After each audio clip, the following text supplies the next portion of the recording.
രാജ്യത്ത് 5 ഭാഷകൾ കൂടി ശ്രേഷ്ഠ ഭാഷാ പദവി നൽകാൻ അംഗീകാരം നൽകി കേന്ദ്ര സർക്കാർ. മറാത്തി, ബംഗാളി, പാലി, പ്രാകൃത്, അസമീസ് എന്നീ 5 ഭാഷകൾക്കാണ് പുതുതായി ശ്രേഷ്ഠ ഭാഷാ പദവി ലഭിക്കുക. ഇതോടെ ശ്രേഷ്ഠ ഭാഷാ പദവി ലഭിക്കുന്ന ഭാഷകളുടെ എണ്ണം 6-ൽ നിന്ന് 11ആയി ഉയരും. തമിഴ്, സംസ്കൃതം, തെലുങ്ക്, കന്നഡ, മലയാളം, ഒഡിയ എന്നീ ഭാഷകൾക്കായിരുന്നു നേരത്തെ ഈ പദവി ലഭിച്ചിരുന്നത്. 2004 തമിഴിന് ശ്രേഷ്ഠ ഭാഷാ പദവി ലഭിച്ചിരുന്നു. 2014 ഒഡിയയ്ക്കാണ് അവസാനമായി ഈ പദവി ലഭിച്ചത്. മറാത്തി ഉൾപ്പെടെ ഇവയിൽ ചില ഭാഷകൾക്ക് ശ്രേഷ്ഠ ഭാഷാ പദവി നൽകണമെന്ന ആവശ്യം ഏറെ നാളായി നിലനിൽക്കുന്നുണ്ട്.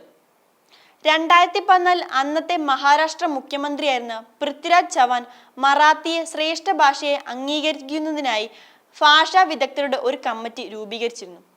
ഇതിനു വേണ്ടിയുള്ള എല്ലാ മാനദണ്ഡങ്ങളും പാലിച്ചിട്ടുണ്ടെന്നും റിപ്പോർട്ട് കേന്ദ്രത്തിന് അയച്ചിട്ടുണ്ടെന്നും ഈ കമ്മിറ്റി അറിയിച്ചിരുന്നു. മറാത്തിക്ക് ശ്രേഷ്ഠ ഭാഷാ പദവി നൽകാത്തതിനെതിരെ കേന്ദ്രത്തിനെതിരെ പ്രതിപക്ഷം വലിയ വിമർശനമാണ് ഉന്നയിച്ചിരുന്നത്.